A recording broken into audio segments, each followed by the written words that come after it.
বন্ধুরা কেমন আছে? আপনারা খুব চিন্তিত, হোঁচট খেয়ে বারবার পড়ে যাচ্ছেন। টেনশনের কিছু নেই। একবার হোঁচট খাবেন, আবার উঠে দাঁড়াবেন।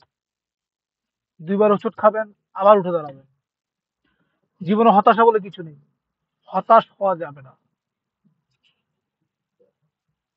যেখানে শেষ সেখান থেকে শুরু করতে হবে। সেখান থেকেই নিজেকে পরিবর্তন করতে হবে। হতাশ হয়ে মন ভাঙানো যাবে না। আপনি দেখেন আপনি নিচের মানুষদেরকে, আপনি ফলো করুন আপনার উপর মানুষদেরকে। কেন বারবার হতাশা নিয়ে আপনি ঘুরছেন কেন? যারা আপনাকে হতাশার বাড়ি শোনাচ্ছে তাদের থেকে দূরে থাকুন। সফলতা আপনার আসবেই, সফলতা আপনার চাই। আপনি লক্ষ্য করুন, টার্গেট করুন, সেই লক্ষ্য টার্গেটে সঠিক পথে হাঁটুন। সফলতা আপনার আসবেই, কেউ ধরে রাখতে পারবে না। আপনি কি চান না আপনি সফল হতে? বারবার মন কেন ভাঙতেছেন? আমি বিশ্বাস করি, আপনিও বুকে হাত দিয়ে বিশ্বাস করেন।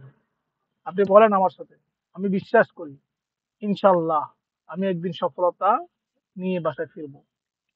তার জন্য কি করতে হবে আপনার? কঠোর পরিশ্রম করতে হবে, অনেক সময় ধরে নিজেকে কাজে বিজি রাখতে হবে। অতিরিক্ত যত রকম পেশা আছে সব বাদ দিন। নিজেকে সব সময় অর্থ উপার্জনের জন্য, নিজেকে প্রতিষ্ঠিত করার জন্য নিজেকে তৈরি করুন। বড় বড় বিজ্ঞানী, বড় বড় যে মানুষগুলো সফলতা নিয়ে বসে আছে, তারা একদিনে, 1 ঘন্টায়, 1 মাসে, 1 বছরে সফলতা আসে নাই। দীর্ঘ পরিশ্রম করতে হয়েছে, অনেক সময় দিতে হয়েছে, তারপর আস্তে আস্তে আস্তে আস্তে এদের সফলতা মুখ পেয়েছে। আপনি হতাশ হবেন কেন? নিজের এখানে আত্মবিশ্বাস রাখুন। নিজেকে বারবার পুড়িয়ে সঠিক কয়লা, হীরা তৈরি করুন। নিজেকে পোড়াতে পোড়াতে যখন আপনি হীরাতে পরিণত হবেন, তখন আপনাকে যেই ধাক্কা মারুক আপনি আর পড়বেন না। কারণ আপনি নিচ থেকে উঠে আসছেন, আপনার অবস্থার নিচ থেকে। আপনি একবার পড়ে গেছেন, আবার চেষ্টা করেছেন, আরেকবার পড়ে গেছেন, আবার চেষ্টা করেছেন।